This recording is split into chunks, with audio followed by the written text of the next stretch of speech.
അപ്പോൾ welcome back to shining stars. ഇന്നൊരു journal ടൂറാണ് ചെയ്യാൻ പോകുന്നത്. അപ്പം എന്തായാലും 2025 ഒക്കെ ആയല്ലോ. അപ്പം ഞാൻ 2025 വരെയാണ് ജേണൽ ചെയ്തത്. 2024 സെപ്റ്റംബർ 1 തൊട്ടാണ് ഞാനിത് തുടങ്ങിയതെങ്കിലും ഇതിലാകെ കുറച്ച് പേജസ് ഒക്കെ ഉള്ളൂ.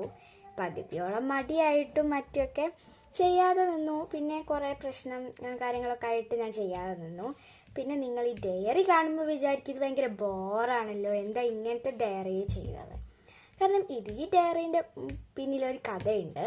എന്താണെന്ന് വെച്ചാൽ ഞാൻ ചെറുതാകുമ്പം എനിക്ക് എപ്പോഴും എൻ്റെ ഒരു അങ്കിള് എപ്പോഴും എനിക്ക് ഡയറി തരുമായിരുന്നു ചെറുതാകുമ്പം. പക്ഷെ നമ്മൾ അപ്പം എന്താ നമുക്ക് ചെയ്യേണ്ടത് എന്നറിയായിട്ട് കുത്തി വരഞ്ഞും അതിലത്തെ പേജസൊക്കെ കളയിരുന്നു. അങ്ങനെ ഞാൻ ഒരുപാട് സ്നേഹിച്ചിട്ടുള്ള ഒരു ഡയറിയാണിത്. പക്ഷേ അത് കളഞ്ഞു പോയി എൻ്റെ കയ്യിൽ നിന്ന്. അതുകൊണ്ട് തന്നെ എനിക്കതിലൊന്നും ചെയ്യാൻ പറ്റിയില്ല. അങ്ങനെ കുറേ കാലം കഴിഞ്ഞ് ഒരു 6ാം ക്ലാസ്സിലൊക്കെ എത്തിയപ്പോഴാണ് ഞാൻ വെറുതെ അത് റൂഫൊക്കെ ഇങ്ങനെ നന്നാക്കുമ്പം റാക്സ് നന്നാക്കി വെക്കുമ്പോഴാണ് ഈ ഡയറി ഞാൻ കണ്ടത്. അപ്പം അതിൻ്റേതായ കുറ്റകൃത്യങ്ങളൊക്കെ ഇതിൻ്റെ അകത്തുണ്ട്. ഞാൻ ചെയ്തതിൽ കുറേ പ്രശ്നങ്ങൾ ഉണ്ടായേക്കാം. പക്ഷേ അതൊക്കെ നിങ്ങളൊന്ന് അഡ്ജസ്റ്റ്മെൻറ്റ് ചെയ്തിട്ട് കാണണം കേട്ടോ.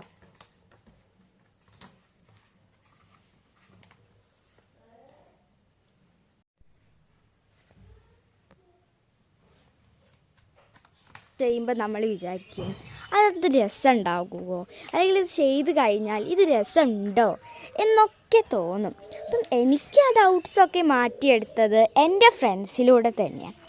ജേണൽ എന്ന് പറഞ്ഞാൽ നമ്മൾ അതിന് വേണ്ടിയിട്ട് എടുക്കുന്ന ആ ഒരു ടൈം, പീസ്ഫുള്ളായിട്ടുള്ള ഒരു ഏരിയ, നമ്മൾ അതിന് വേണ്ടിയിട്ട് എടുക്കുന്ന ടൈം എത്രത്തോളം യൂസ്ഫുള്ളായിട്ട് നല്ല ഒരു എനർജിയും നമുക്ക് ആ ഒരു സമയത്ത് കിട്ടുന്ന ഒരു ഫീൽ എനിക്ക് നല്ല രീതിയിൽ ആസ്വദിക്കാൻ പറ്റിയിട്ടുണ്ട് ജേണലിൽ.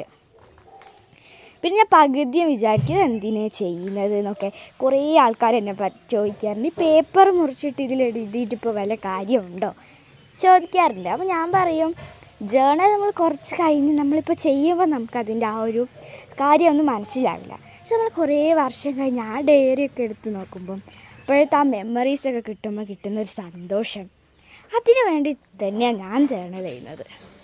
എന്തായാലും അപ്പം ഈ ഡയറി ഉണ്ടാവുമെന്നൊക്കെ ദൈവം തമ്പുരാനറിയാം. പിന്നെ എനിക്ക് സെപ്റ്റംബർ തൊട്ട് ഞാൻ ഡയറി ജേണൽ ചെയ്യാൻ തുടങ്ങിയപ്പോൾ തൊട്ട് ഇന്ന് വരെ ഞാൻ ചിന്തിച്ചുള്ള ഒരേ ഒരു കാര്യം എന്താണെന്ന് വെച്ചാൽ അറിയോ, ഈ ജേണലിൽ ഞാനെടുത്ത ആ ഒരു ടൈം അതെനിക്ക് അത്രയും പ്രഷ്യസ് ആയിട്ട് ഫീൽ ചെയ്തിട്ടുള്ള ടൈമായിരുന്നു. ഞാനതിലൊരു ഇത് തോന്നിയിട്ടില്ല. അപ്പോൾ എന്തായാലും ബായ് എല്ലാവർക്കും.